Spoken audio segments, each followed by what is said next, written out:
lăsat băiat pe care l-am cunoscut. De ce te-am lăsat eu acolo pe tine, ticule?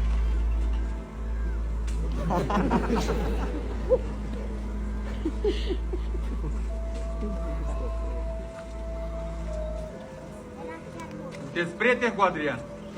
Și ce prieteni? Noi o să-i ținem steagul sus.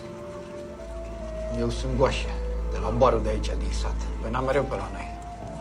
Cred că ce Caterinca ieșea. Da, Caterinca rău. Auzi? Dacă tu ziceai că-i ții steagul, avea 15 milioane datorie și aici la noi pe caiet. Mie mi-a spus un aparat, acum are să-mi dea 20 de milioane, băi, clar. Și mie mi-a luat betoniera. Și o să mai întors niciodată. Ce facem acum? Pensie alimentară, care doi copii cu mine. Bă, tu ești proastă, cu mine are 3, stai la coadă. Stăteți.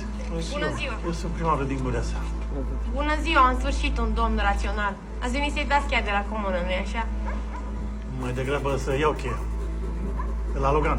Că n-a plătit niciodată impozit la cazanul ăla. Ți sigur că el a spart? Eu l-a spart, cum? Că avem